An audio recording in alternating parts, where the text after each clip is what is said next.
Hello, Gender, School and Society. This is the chapter from course 6 B.Ed first year, Lalit Narayan Mithila University.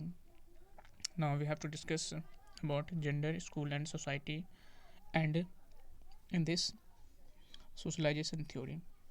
First of all, meaning of socialization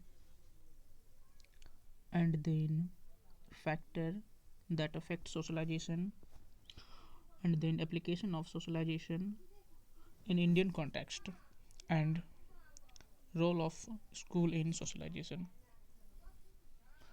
Role of school in socialization theory.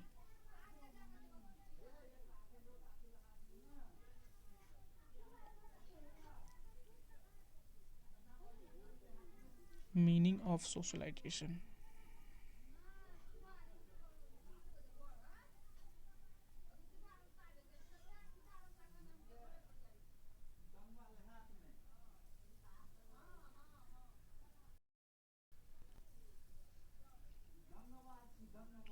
मनुष्य एक सामाजिक प्राणी है। वह समाज में रहता है और समाज में रहते हुए उन्नति करता है। समाज के नियमों को मानने, उसके आदर्शों पर चलने की प्रक्रिया को हम सामान्य शब्दों में समाजीकरण कहते हैं। शिक्षा मनोविज्ञान के अनुसार कोई भी बालक जन्म से न तो सामाजिक होता है और न ही असामाजिक, परंतु जैसे जैसे उसका विकास होता है वह समाज में नॉर्म्स, विश्वास एंड बहुत प्रकार के रीति रिवाजों को ग्रहण करता है और उसके साथ उसका समाजीकरण भी हो जाता है। Next, factor that affects socialisation, समाजीकरण को प्रभावित करने वाले तत्व या कारक। ये फैक्टर दैट अफेक्ट्स सोशलाइजेशन और एजेंसी ऑफ सोशलाइजेशन दोनों अलग चीज़ हैं। कुछ कुछ मैच कर जाता है इसमें, जैसे अभी हम पढ़ते हैं factor that affects socialisation. First, आनुवंशिकता, उसके बाद सामाजिक वातावरण, विद्यालयी वातावरण, पारिवारिक वातावरण, सांस्कृतिक वातावरण, जनसंचार के साधनों की प्रभाविता, मित्र तथा समूह, सामाजिक अंतःक्रिया के अवसर, आत्म प्रकाशन तथा अभिव्यक्ति के अवसर, सामाजिक मान्यताओं तथा रीति रिवाज, शासन प्रणाली, ये सब सामाजिकरण के को प्रभावित करने वाले कारक हैं। ये सब सामाजिकरण को प्रभावित करने वाले कारक हैं।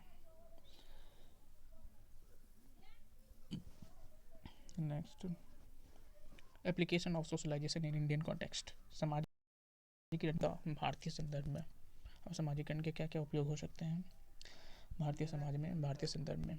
जैसा कि सामाजिकरण एक की सिद्धांत की उपयोगिता प्रत्येक समाज में है, क्योंकि समाज तभी होगा जब वहाँ पर निवास करने वाले लोगों के बीच अंतःक्रिया हो, उनमें प्रेम, सहयोग, त्याग, करुणा, सौहार्द, सहानुभूति इत्यादि गुण हो।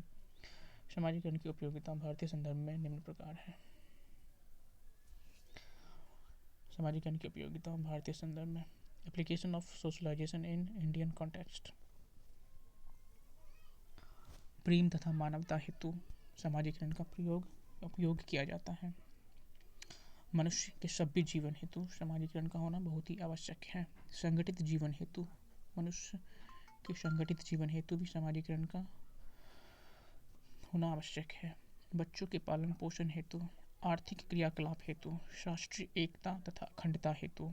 राष्ट्रीय एकता तथा अखंडता हेतु मतलब राष्ट्र के सभी लोगों को एक साथ रहने में सामाजिकरण महत्वपूर्ण भूमिका निभाती है। शिक्षा के प्रसार हेतु, व्यक्ति के व्यक्तिगत उन्नति से राष्ट्रीय उन्नति हेतु, सुरक्षात्मक वातावरण हेतु, प्रेरणा, पुरस्कार तथा आत्म प्रकाशन हेतु, शिक्षा द्वारा लिंग समानता कायम करने हेतु। Role of school in socialization, सामाजिकरण में विद्यालय की भूमिका। स्कूल एक सामाजिकरण में ये स्कूल समाज का महत्वपूर्ण हिस्सा होता है। स्कूल सामाजिक संगठन होता है। स्कूल में समाज के शिक्षक, शिक्षिकाएं और बच्चे होते हैं। स्कूल समाज के बच्चों को एक नई दिशा देने का कार्य करती है।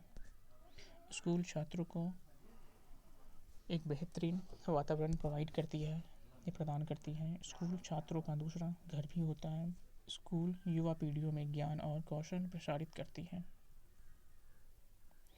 Role of school in socialisation. Next, school के द्वारा ही बच्चा एक सामाजिक प्राणी बन पाता है। स्कूल सामाजिक नियमों और अधिकारों को बताती है। स्कूल कृषि संसाधनों के बारे में भी बताती है। स्कूल बच्चों में विभिन्न प्रकार की सोच विकसित करती है। स्कूल समाज की नैतिक शक्ति को सुरक्षित रखती है। स्कूल समाज की ऐतिहासिक निरंतरता की रक्षा करती है। अर्थात इतिहास में जो अभी तक चली आ रही है या इतिहास के बचे हुए स्मारक, बहुत सारी ऐसी चीज़ें हैं जिसकी महत्वपूर्ण भूमिका को स्कूल बताने का काम करती हैं। बच्चे शिक्षक एवं शिक्षिकाएं स्कूल से बहुत कुछ सीखते हैं, जैसे कि सामाजिक मानदंड, विश्वास इत्यादि।